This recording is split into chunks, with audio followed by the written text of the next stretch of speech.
Running a business comes with a lot of what ifs, but luckily there's a simple answer to them.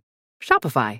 It's the commerce platform behind millions of businesses, including Thrive Cosmetics and Momofuku, and it'll help you with everything you need. From website design and marketing to boosting sales and expanding operations, Shopify can get the job done and make your dream a reality.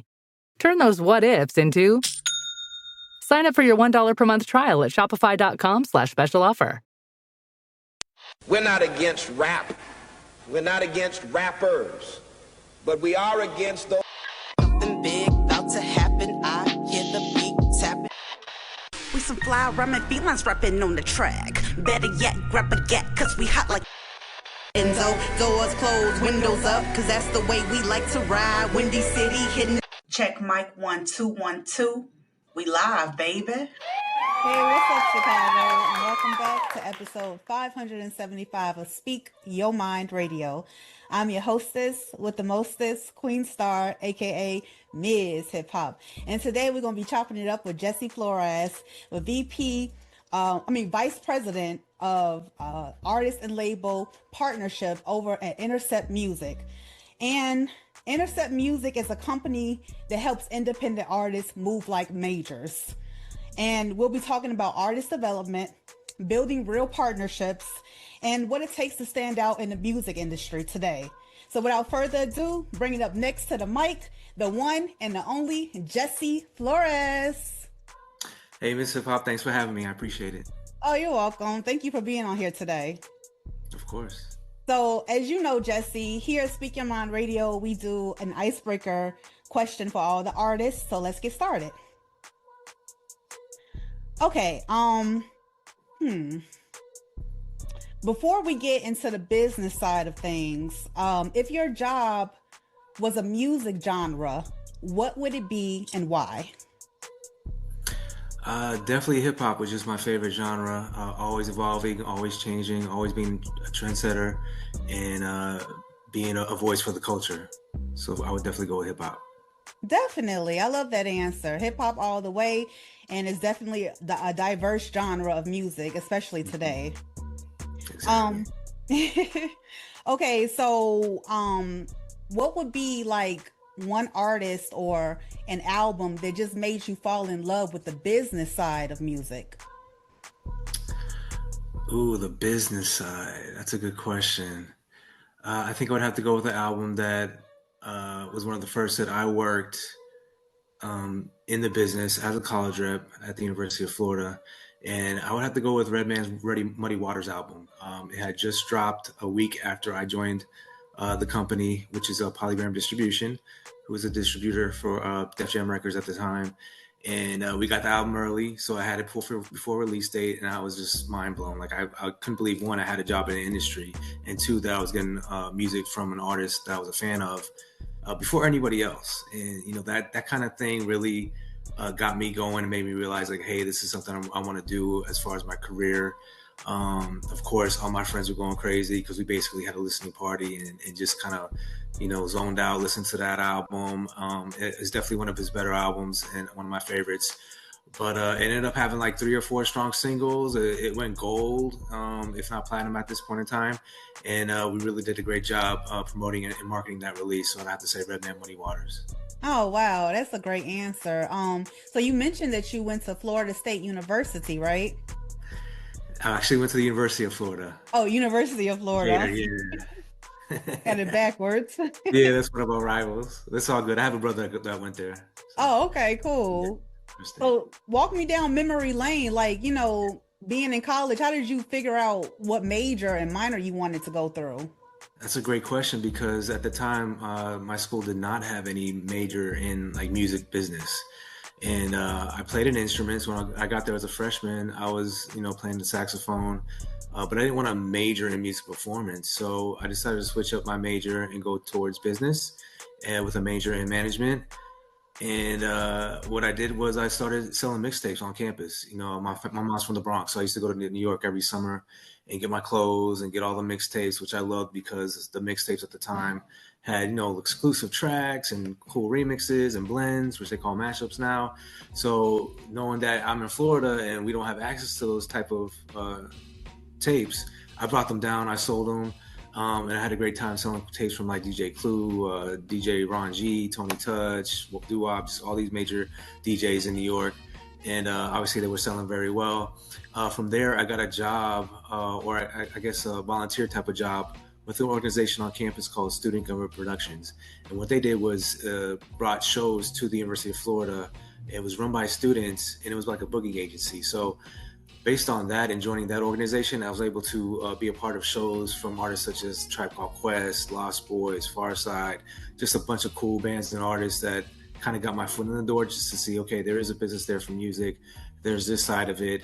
You know, how can I, you know, after I graduate, find my way into an actual music company? And I found it through a magazine called CMJ, which the organization was receiving on a weekly basis. In the classified sections, Polygram Music was looking for a college rep in Central Florida where I was, and I applied for that job and I actually got it. So that's how I got my foot in the door as a part-time college rep at the University of Florida in my senior year. Wow, that was amazing. I felt like I was there with you. Like, okay, like going back home, getting those mixtapes, especially, that was a strategic move on your end. Yeah, without knowing it, I was being a distributor without actually working for a distribution company, because basically I was distributing those tapes to the fans down there in Florida at my school. That is so cool. So what did you actually major in? I majored in management with a minor in mass communications. Oh, that's cool. Okay. All right. So that went hand in hand with the business side of things. Yeah. Exactly. It's the closest I could have gotten to what I wanted. So, like, Jesse, what would you say is like one thing people get misconstrued about your job title as VP of Artist and Label Partnership? I think in general with the music business is that it really is a business. I mean, especially on distribution side of things, we deal with a lot of the business side of the music industry. You know, a lot of times it's dealing with lawyers, artist managers, you know, publishers, finance companies. You know, it's a lot of contracts and agreements and deal term sheets going out and about.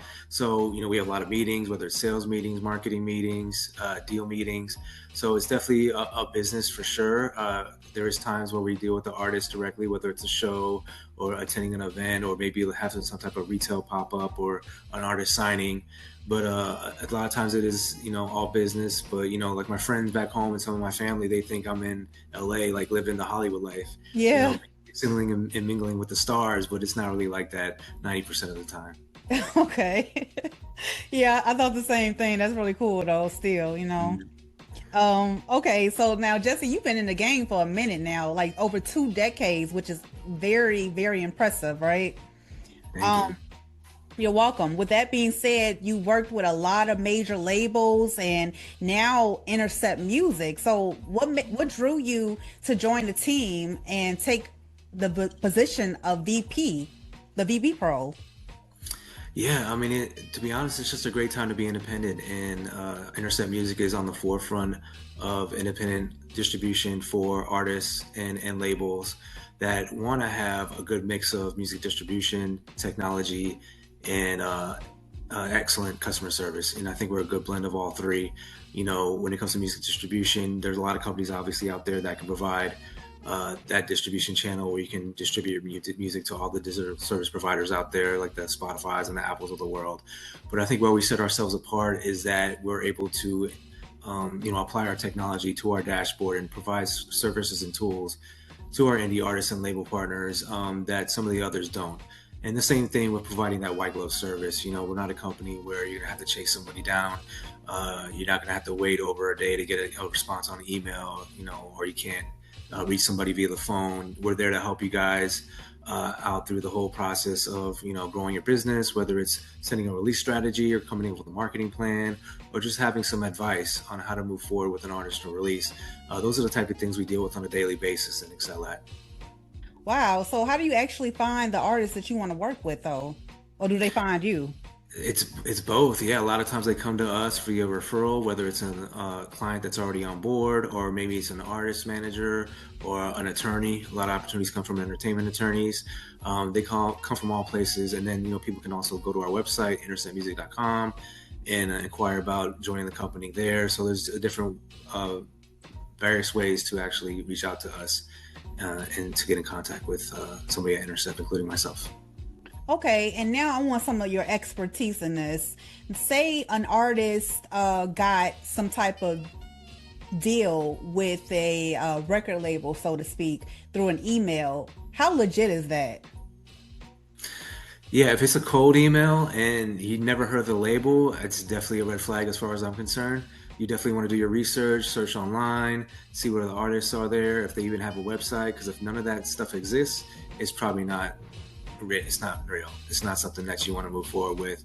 And that's actually happened. Like I used to have friends that would get just random letters in the mail from a company wanting to sign them. And they keep asking me, and one of them was actually a company that was addressed a block away from my office was at the time. And I was like, no, I know where that building is, and I've never heard of this company, so I would not even respond. So it does happen, and I'm sure it still does to this day. Yeah, I think so. That's why I asked you. Like, okay. So, well, Intercept, Intercept Music, they work with a lot of indie artists already and labels. Who are some of your current clients or projects that you're proud of right now? Yeah, so we got a new album coming from a dancehall reggae artist named Cali Ranks, who was previously signed to Def Jam. He's got an album coming out next month that we're excited about. Next week, on October 24th, we have a new single coming from Maxi Priest featuring Sean Paul, which is amazing. That's definitely something we're looking forward to. And then there's a couple other artists that everybody's pretty familiar with that I can't actually announce right now because the contracts haven't been signed. But in the next, hopefully, 2 to 3 weeks, we'll be able to announce them. And we're excited about that as well. So a lot of good things in the kitchen. Okay, I see you cooking up over there. That's cool. Right. Yes. Okay. So take me through the process of working with AI and new artists. Yeah, so we definitely have AI incorporated within Intercept Music as a marketing tool. So if you're an artist and you don't have a publicist, but you have a new release coming and you want a bio or a press release, all that can be generated within our dashboard, which is amazing, as far as a tool and a service that we can provide. Same thing with marketing plans. That's in beta stage where you can actually devise a marketing plan using AI within our dashboard for your next project. Now, when it comes to AI and content creation, that's something we don't really support. We definitely want to have the human element when it comes to making music and creating it. There's got to have that human touch. Unfortunately, we're not able to support AI created content or artists at this current time, but definitely as a marketing tool, we definitely see the benefits and look at it as a positive for sure. Definitely. And I can see more indie artists gravitating toward your company versus getting a phone call or an email to another major label that wants to. We're not going to even get into that, but yeah, I think independent artists are like the way to go, Exactly. I have another question. This question is for all the independent artists out there, but what strategies are you using right now to help indie artists who struggle with visibility online? Well, that's a good question because there's many ways to approach it. I mean, the first thing we ask, independent artists that are really just getting starting out and are at that developing level is, what is your goal? What is your vision, for your career? What do you want to do over the next 12 months? Obviously it should include releasing some music and some content. We also ask what type of infrastructure they have around them to help support what they're doing. So ideally, you want to make sure that you have obviously a good distributor, a good manager, a good entertainment attorney, a good publicist, and a good online marketing or social media strategist to help you, get to where you want to be. These should be people that you trust and that care about your career and about you as an artist. And having that team behind you and working with them on creating that unique brand or a strong brand or unique story that you need to rise above that clutter. Because the reality is there's a ton of new music being released every day. Hundreds of thousands of tracks being delivered to Spotify, Apple Music, and YouTube on a daily basis. So how do you rise above that noise? And I think having that team, having that plan, and then getting with a distributor like Intercept where you can devise a strategy for each of the platforms. I think that's very important where, let's for your new album, we need to devise what our strategy is for a Spotify, for a YouTube, for Amazon Music, because they're all different, but they all have fans and subscribers that you want to tap into and make sure you at least have the opportunity to be exposed to their fan bases as well. So all those things combined, also being consistent with the social media strategy is huge and important. Consistent with the release flow is important. You don't want to be an artist that puts something out, for a year and then goes silent for 4 years and then tries to come back in year 5 with new music and expect your fans to be there. That's just not being realistic. So all those different types of things we look at and we analyze, and we try to be a real strategic growth partner for our labels and clients when it comes to putting out their new stuff. That's cool. So tell me, like, not bypass anything you said, but I'm trying to ask all the important questions that independent artists may ask. But how important to you is having a music lawyer present when making major decisions, such as, okay, I'm going to go to Intercept Music and work with Jesse Flores? Yeah, I think anytime you're presented with an agreement or a deal contract, you should have a entertainment lawyer look at it. Yeah. Because entertainment lawyers are different than your traditional lawyer. They should have the experience needed to really look at the contract and get you the best possible deal for you. Anytime you sign anything, you need to have somebody with that expertise look at it. It's the right thing to do. Right, definitely. Yeah. So can you share like a success story that reflects Intercept Music? Yeah, I mean, to be honest, I've been with the company for about 6 months. I'm relatively new, but just the ability to grow as a company, we're independent, and we're growing. We're adding people to our team. We're obviously adding new clients, the label side and the artist side. Whereas a lot of the major companies are consolidating. They're merging. They're getting smaller, and it's just a great time to be independent. So at someone like Intercept, where we're constantly evolving and always looking for better ways to service our clients, whether it's adding tools to the dashboard or, in the future, we plan on having a sync department and also a publishing department. So adding those different services to be that one-stop shop for any independent artist or label is something we're really trying to develop and be our master at. So I think in the next year or two, we're definitely poised for some great growth. Definitely. That's awesome. I'm really glad to hear that. I have valuable information to pass on to my audience. Definitely. Okay, so I have a personal question. How do you stay inspired and ahead of the curve in such a fast-moving industry? I'm somebody that likes to learn all the time. So the reality is music industry is constantly changing. So I actually enjoy going to conferences and going to panels and being out there networking, because you never know who you're going to meet. You never know what the next platform is going to be that's going to take off. 5 years ago, 6 years ago, nobody knew TikTok would be what it is now. So here we are in 2025, and music discovery is headed up by YouTube, which has been for a very long time, as well as TikTok. Those are the two main places where people are exposed to new music. So, it's just one of those businesses that constantly changes. I'm glad to be a part of it. I'm always learning. Like I said, every morning I look at all the trades to see what the latest news is, and I just like being a sponge and just kind of soaking up all the new knowledge, so I'm better prepared to take on the day's tasks. Definitely. That's a good way to decompress, is to always keep going, in a sense. Just learn, because you got to learn. Exactly. Okay, finally but not least, what can we expect to see from Intercept Music in the near future, Jesse? You can see some great new distribution deals from artists that we've been talking about, some new music, obviously. We're also in the business of catalog acquisition. So any artist or label out there that has a fairly mature catalog that they're looking to sell, or, we can do buyouts. So we're also interested in that.